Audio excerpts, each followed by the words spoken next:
محمد بن اسحاق رحمہ اللہ کہتے ہیں کہ عبد الرحمن بن الاسود رحمہ اللہ حج کے لیے جب آئے تو ان کے ایک پاؤں میں تکلیف تھی۔ وہ عشاء کے بعد صرف ایک پاؤں کے سہارے کھڑے ہوئے اور صبح تک ایک ہی پاؤں پر کھڑے نفل پڑھتے رہے، حتیٰ کہ اسی وضو سے صبح کی نماز پڑھ لی۔ ایک بزرگ کہتے ہیں کہ مجھے موت سے صرف اس لیے ڈر لگتا ہے کہ پھر تہجد کی نماز جاتی رہے گی اور وہ لطف جو اس نماز میں آتا ہے وہ ختم ہو جائے گا۔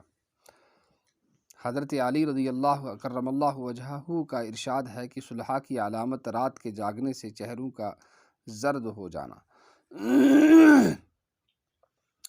اور راتوں کو رونے کی وجہ سے آنکھوں کا چوندھا ہو جانا اور روزوں کی کثرت سے ہونٹوں کا خشک ہو جانا ہے۔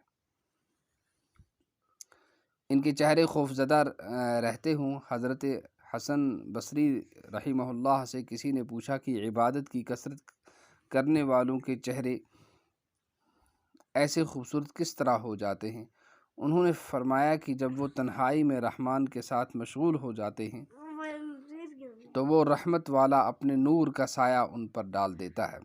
حضرت قاسم بن راشد رضی اللہ تعالیٰ عنہ کہتے ہیں کہ زمعہ رضی اللہ تعالیٰ عنہ ہمارے قریب محصب میں جو مکہ مکرمہ کے قریب ایک جگہ ہے ٹھہرے ہوئے تھے۔ ان کے ساتھ ان کی بیوی اور بیٹیاں بھی تھیں۔ وہ رات کو بہت لمبی نماز پڑھتے رہتے۔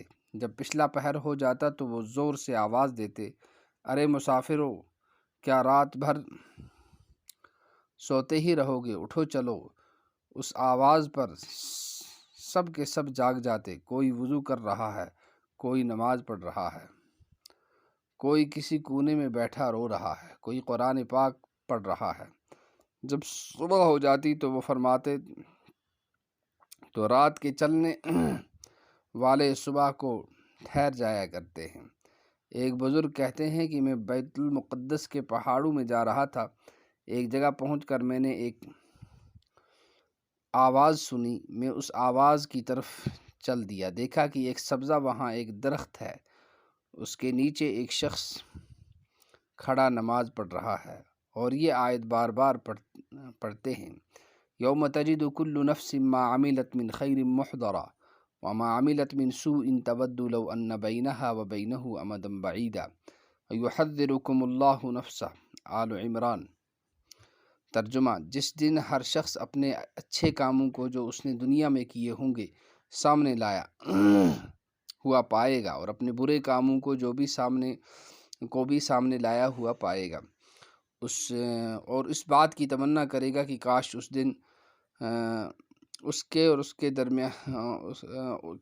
دن ان کے درمیان اور اس آدمی کے درمیان یعنی میرے درمیان بہت بڑی دور دراز کی مسافت حائل ہو جاتی کہ یہ برے اعمال اس کے سامنے نہ آتے، اور تم کو اللہ تعالی شانہ اپنے سے ڈراتا ہے، اس کے مطالبہ اور حساب اور عذاب سے۔ چجائے کیا آدمی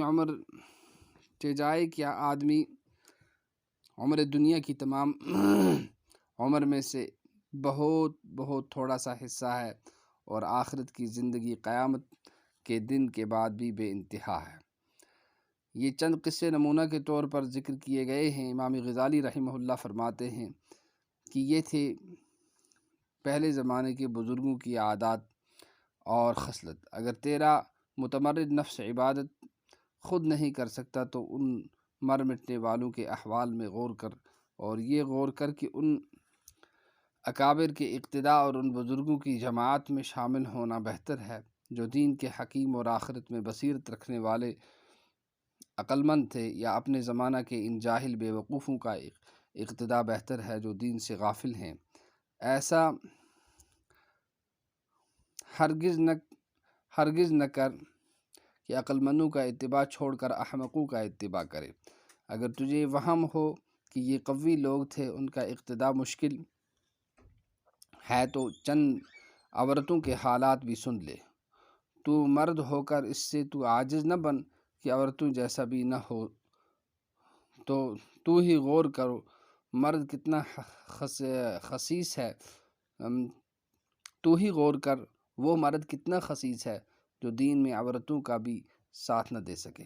اب غور سے سن، حضرت حبیبہ عدویہ جب عشاء کی نماز سے فارغ ہو جاتی تو اپنے کپڑوں کو اپنے اوپر اچھی طرح لپیٹ کر چھت پر کھڑی ہو جاتی اور دعا میں مشغول ہو جاتی اور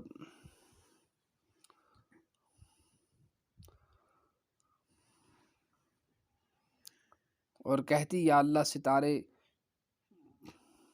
چھٹک گئے اور لوگ سو گئے، بادشاہوں نے اپنے دروازے بند کر دیے اور ہر شخص اپنے محبوب کے ساتھ تخلیہ میں چلا گیا، اور میں تیرے سامنے کھڑی ہوں یہ کہہ کر نماز شروع کر دیتی اور ساری رات نماز پڑھتی۔ جب صبح صادق ہو جاتی تو کہتی یا اللہ رات چلی گئی اور دن کا چاند ہو گیا، کاش مجھے یہ معلوم ہو جاتا کہ میری یہ رات تو نے قبول فرمائی، تاکہ میں اپنے کو مبارکباد دوں، یا تو نے رد فرما دی تاکہ میں اپنی تعزیت کروں۔ سبحان اللہ وبحمدہ۔